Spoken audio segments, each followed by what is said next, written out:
اعوذ باللہ من الشیطان الرجیم بسم اللہ الرحمن الرحیم الحمدللہ رب العالمین الصلاۃ والسلام علی رسول اللہ صلی اللہ علیہ وسلم رب اشرح لی صدری ویسر لی امری واحلل عقدۃ من لسانی یفقہوا قولی۔ سب سے پہلے درود و سلام پڑھ کر تمہیں بھی ویڈیو شروع کرو۔ آج کا 5 منٹ کا مدرسہ کو 25 جمادی الاخری اب چلتا ہے سو مہینہ 25 تاریخ کے بارے میں ہمیں انشاءاللہ 10 باتیں معلوم کر لیں گے 5 منٹ کے مدرسے کے۔ آج کا اسلامی تاریخ کے بارے میں، اسلامی تاریخ کا تو ہسٹری کے بارے میں، حضور صلی اللہ علیہ وسلم کے اہل خانہ کا تو فیملی کے بارے میں، ان کو بیوی بچیاں کے بارے میں، نبی پاک صلی اللہ علیہ وسلم کے۔ حضور صلی اللہ علیہ وسلم کے پاس جو کچھ بھی آتا دوسروں کو عنایت فرما دیتے اور خود جود اور خانت اور فخر و وفاقی کی زندگی گزارتے، یہاں تک کہ دنیا سے جاتے وقت بھی ایک کچھار اور چند حفاظتی ہتھیاروں کے علاوہ کچھ نہیں چھوڑا۔ ایک زمین تھی، وہ بھی وصال سے پہلے عام مسلمانوں کے لیے وقف کر دی تھی۔ آپ صلی اللہ علیہ وسلم کی 11 بیویاں تھیں، ان میں سے حضرت خدیجہ رضی اللہ عنہا اور زینب بنت خزیمہ رضی اللہ عنہا کا انتقال آپ صلی اللہ علیہ وسلم کی موجودگی ہی میں ہو گیا تھا۔ حضرت ابراہیم رضی اللہ عنہ کے علاوہ تمام اولاد حضرت زینب، حضرت رقیہ، حضرت ام کلثوم، حضرت فاطمہ، حضرت قاسم اور حضرت عبداللہ رضی اللہ عنہ حضرت خدیجہ رضی اللہ عنہ سے پیدا ہوئے ہیں۔ ان کی وفات کے بعد حضرت سودا بنت زمع، حضرت عائشہ بنت ابو بکر، حضرت حفصہ بنت عمر، حضرت ام سلمہ بنت ابو امیہ، حضرت ام حبیبہ بنت ابو سفیان، حضرت میمونہ بنت حارث، حضرت صفیہ بنت حیی بن اخطب، حضرت جویریہ بنت حارث اور زینب بنت جحش سے رضی اللہ عنہ سے نکاح فرمایا۔ ان کے علاوہ 2 باندیاں کون مریم بنت شامون اور ریحانہ بنت عمر رضی اللہ عنہ بھی تھیں۔ حضرت ماریہ رضی اللہ عنہا سے آپ صلی اللہ علیہ وسلم کی صاحبزادے حضرت ابراہیم رضی اللہ عنہ پیدا ہوئے۔ اللہ تعالیٰ نے آپ صلی اللہ علیہ وسلم کے نکاح میں متعدد بیویوں کو دینی مصلحت اور حکمت کے تحت جمع کر دیا تھا۔ اب آپ کو اللہ کی قدرت کے بارے میں، گنے کا رس۔ اللہ تعالیٰ نے ہمارے فائدے کے لیے زمین سے بے شمار نعمتیں پیدا فرمائی۔ ان میں سے ایک گنا بھی ہے جو دکھنے میں بانس کی طرح ہوتا ہے مگر اس کے اندر بھرپور رس ہوتا ہے جس سے شکر وغیرہ تیاری کی جاتی ہے اور پھر بے شمار مٹھائیاں اور حلوے وغیرہ بنائے جاتے ہیں۔ اللہ تعالیٰ نے گنے کے رس میں بڑی شفا رکھی ہے، اس لیے اطباء اور ڈاکٹر مریضوں کو اس کا رس پینے کا مشورہ دیتے ہیں۔ آخر بانس جیسے اس گنے میں مفید رس کون پیدا کرتا ہے؟ یقیناً اللہ ہی نے اپنی قدرت سے اس میں مٹھاس پیدا کی ہے۔ اب آپ کو ایک فرض کے بارے میں، تیمم میں نیت کرنا۔ تیمم کرتے وقت پاکی کی نیت کرنا ضروری ہے ورنہ تیمم درست نہیں ہوگا۔ اب آپ کو ایک سنت کے بارے میں، شکر گزار بننے کی دعا۔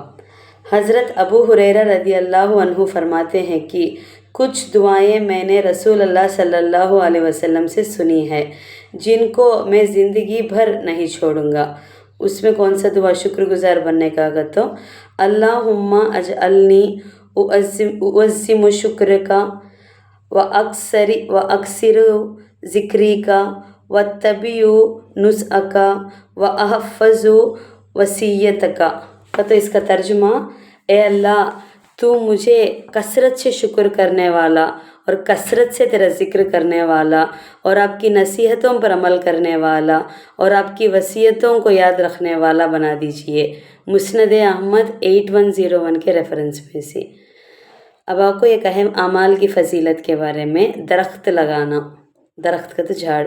رسول اللہ صلی اللہ علیہ وسلم نے فرمایا، جو بھی مسلمان درخت لگاتا ہے یا کھیتی کرتا ہے پھر اس میں سے کوئی پرندہ، انسان یا جانور کھاتا ہے تو اس کے لیے صدقہ ہے، یعنی صدقے کا ثواب ملے گا۔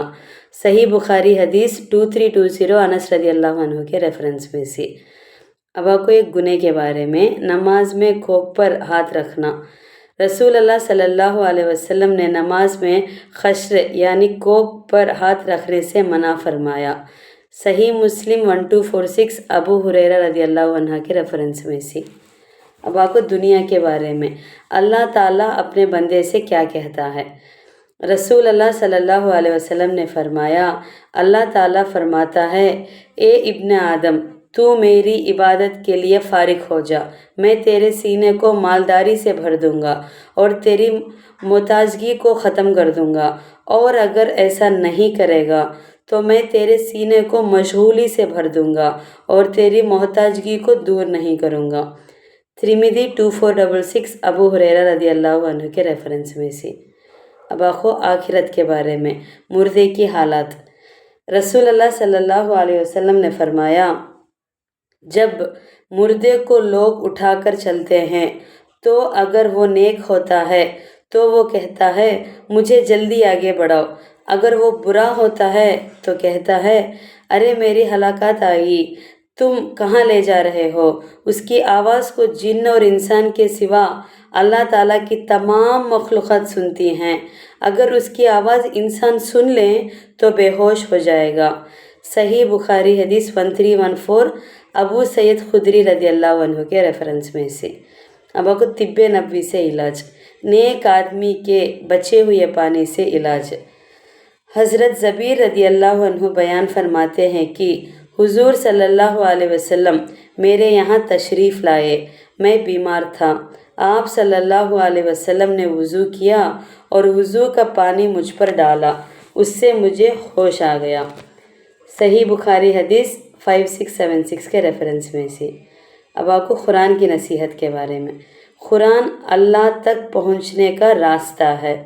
قرآن میں اللہ تعالیٰ فرماتا ہے، حقیقت یہ ہے کہ یہ قرآن ایک نصیحت ہے، تو جو شخص چاہے اپنے رب تک پہنچنے کا راستہ اختیار کر لے، اور تم اللہ کی مرضی کے بغیر کچھ نہیں چاہ سکتے۔ اللہ تعالیٰ بڑے علم اور حکمت کا مالک ہے۔ سورہ دہر میں 29 آیات میں ہے یہ بات۔ الحمدللہ آج کا 5 منٹ کا مدرسہ 25 جمادی الاخری کا ختم ہوا۔ انشاءاللہ کل 6 جمادی الاخری کا 5 منٹ کا مدرسہ ہمیں دیکھیں گے۔ السلام علیکم ورحمۃ اللہ وبرکاتہ۔